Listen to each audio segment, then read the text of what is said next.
안녕하세요. 오늘 저희는 당신이 보내주신 자료, 진정한 치유에 관한 글을 좀 더 깊이 들여다볼까 합니다. 이게 흥미롭게도 말로 목언의 무탄트 메시지, 그 구절로 시작하는데요. 몸이 아플 때야 비로소 우리가 진짜 마주해야 할 그런 내면의 상처가 뭔지 깨닫게 된다. 이런 메시지예요. 단순히 뭐 몸이 아픈 것뿐만 아니라 뭐 관계의 문제라던가 아니면 신앙, 또 마음속 깊은 두려움, 용서 못하는 마음, 어쩌면 뭐 자신에 대한 실망감 같은 것들요. 자, 이 글이 말하는 진정한 치유, 이게 과연 뭘지 한번 파헤쳐보죠. 네. 이 글에서 그 육체적인 고통을 어떻게 보면 뜻밖의 선물로 해석하는 관점이 좀 눈에 띄더라고요. 그러니까 평소에는 뭐 바쁘다, 뭐 하다 하면서 외면하기 쉬운 그런 마음속 문제들이나 뭐 틀어진 관계, 아니면 영적인 어떤 갈급함 같은 것들을 좀 정면으로 보게 되는 계기가 된다는 거죠. 아, 선물이라. 네. 어쩌면 좀 불편한 진실을 들여다볼 용기를 주는 신호일 수도 있고요. 하긴 그렇게 생각하기는 쉽지 않은데, 흥미로운 관점이네요. 자료에서는 구체적으로 우리가 마주해야 할 여러 진정한 상처들을 언급하는데요. 첫 번째가 그 상처 입은 관계예요. 이게 시간이 약이 아니다. 오히려 먼저 다가가서 소통하려는 적극적인 노력이 필요하다. 이 부분이 좀 인상 깊었어요. 맞아요. 그냥 둔다고 저절로 되는 게 아니라는 거겠죠. 네네. 가만히 기다리는 게 아니라 뭔가 해야 한다는 거죠. 그렇죠. 능동적인 행동을 촉구하는 거예요. 다음으로 신앙의 구멍에 대해서도 이야기하는데 이게 신앙생활 중에 겪는 의심이나 실망 같은 걸 실패나 뭐 후퇴 이렇게 보는 게 아니고요. 오히려 더 깊은 믿음으로 나아가는 과정의 일부다. 이렇게 받아들일 수 있다는 점이 좀 신선했어요. 어쩌면 뭐랄까 단단해지기 위한 성장통 같은 걸까요? 네, 그런 맥락으로 볼 수 있겠죠. 두려움이라는 종양이라는 표현도 나왔는데, 와, 이건 좀 강렬했어요.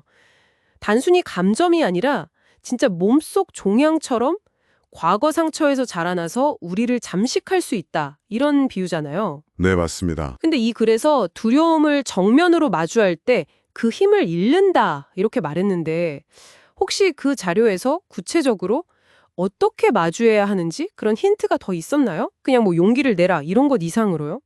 자료가 아주 구체적인 방법론까지 제시하진 않지만 뭐랄까 핵심은 외면하거나 회피하지 않는 그 태도 자체에 있는 것 같아요.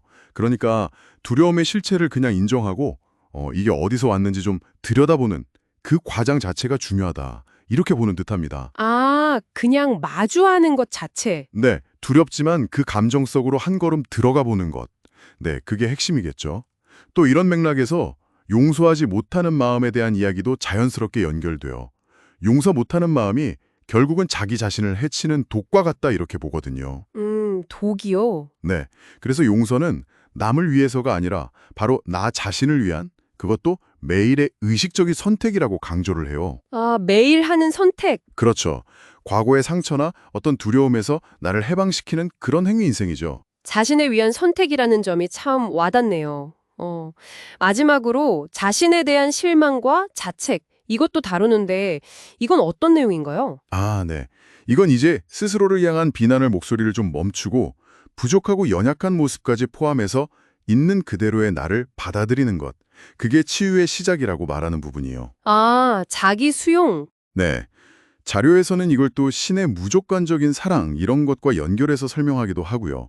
아무튼 자책보다는 자기 수용과 용서가 먼저라는 거죠. 그렇군요. 사실 이런 모든 상처들을 치유하는 과정이 뭐 쉽진 않겠죠. 그러면 이 글에서도 그 여정이 결코 쉽거나 뭐 이렇게 직선적이지 않다는 점을 분명히 해요.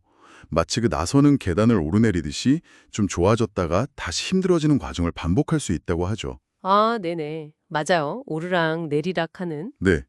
중요한 것은 그 과정 속에서도 포기하지 않고 첫걸음을 뗄 용기, 그리고 이 여정을 혼자 가는 게 아니라 신뢰하는 사람들 혹은 뭐 영적인 존재와 함께 걸어가는 것, 이게 중요하다고 말합니다. 단순히 상처를 이렇게 덮어두는 봉합이 아니고요. 근본 원인을 다루면서 내면적으로 성숙해가는 과정이라는 점, 이게 이 글이 말하는 치유의 핵심인 것 같아요. 아까 말씀 중에 그 상처 입은 치유자가 된다는 개념도 나왔잖아요. 이것도 굉장히 인상 깊었어요. 자신의 아픔을 통과한 경험이 역설적으로 다른 사람의 고통을 더 깊이 이해하고 공감하면서 도울 수 있는 힘이 된다는 생각. 와, 이거 참 의미 있지 않나요? 네, 아주 중요한 지점이죠. 자료에 따르면 이 상처 입은 치유자가 되는 건 단순히 치유의 결과물이 아니라 어쩌면 그 치유 여정의 어떤 심화 단계 혹은 완성 단계일 수도 있다. 이렇게 좀 시사해요. 아, 그렇긴요. 네, 자신의 고통을 통해서 얻은 그 깊은 공감 능력으로 타인을 섬길 수 있게 되는 거죠.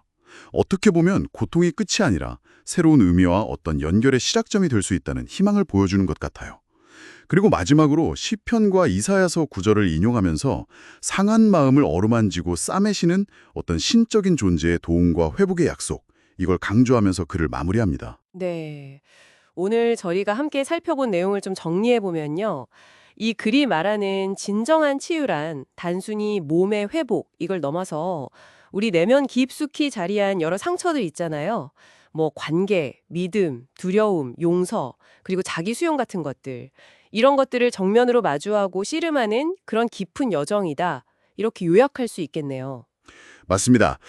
이 자료는 당신에게 그 치유의 과정이 때로는 고통스럽겠지만 결국은 당신을 더 온전하고 깊이 있는 사람으로 만들어 갈 것이다. 이런 메시지를 전하고 있습니다. 여기서 한 걸음 더 나아가서 이런 질문을 던져볼 수 있을 것 같아요.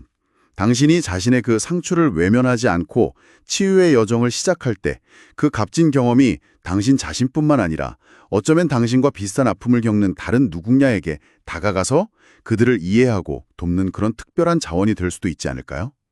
오늘 당신 안에서 조용히 듣기를 기다리는 목소리는 무엇인가요?